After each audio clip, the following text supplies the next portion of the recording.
game sustainable for players, for orgs, and for EA. Zainu just parted ways with DZ. Wait, Zainu is the only... If EA did that and also used players' numbers towards that, it would be a huge incentive. Yeah, exactly.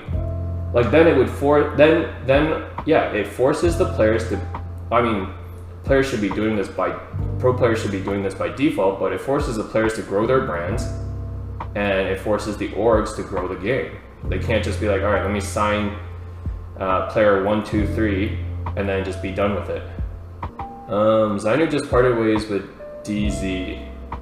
That comes as a surprise, because Zainu was their only NA player. I'm wondering what, because Jen recently tweeted that he had problems getting a US visa, so he couldn't make there was a Japanese tournament that he was supposed to go and play in Japan, but he tweeted that he couldn't go because of visa issues in NA, and he needed to sort them out before he did anything. I'm wondering if he got those visa issues sorted out, because what happens if both Zero and Jen don't get the visa, right? Because then all of a sudden they lost their only NA player with whoever they had as their sub. What do you mean some pros? Almost every pro. But the thing is, you can't completely blame the pros either, because that's what they are, pro players. They're not content creators, right? But like, they do have to get off their ass and do their part. You can't just be happy with hey, I'm getting 5K salary a month. I'm not gonna really stream that much, but I'm just gonna compete and that's it.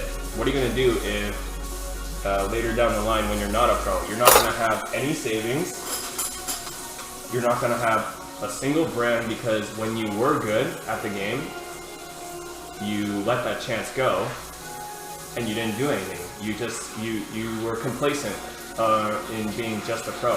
Had Hal's dad not been like, yeah, you have to stream, etc., like, he wouldn't be where he is right now either, right? It's because he kept it. It's you as a person doing things that you don't want to. Like, obviously, when you have, like, the whole passion thing is definitely a meme, right? After every LAN, you see people who say, oh, they watch champs or they watch playoffs, and they all of a sudden, everyone tweets, I have passion, I'm gonna do it. Great, you have passion. Now, is that gonna stick for the next 4, 6, 8 months?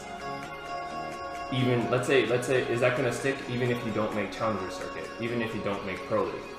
Are you still gonna have that passion, or are you gonna stop doing it because, oh, I didn't make it, I quit? But yeah, it's a ecosystem. I think EA is doing their part.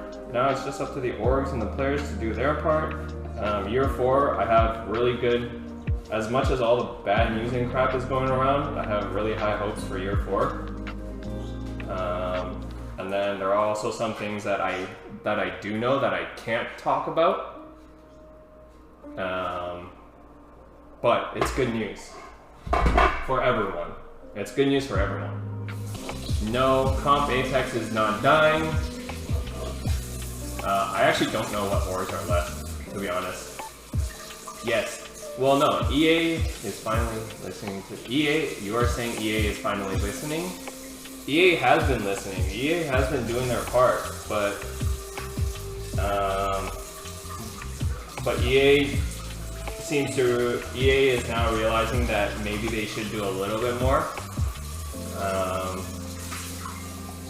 But I am also saying that EA wouldn't have to do more if orgs and players did what they needed to in the first place. But there's a lot of gaps in between communication between certain groups, so that's also a problem.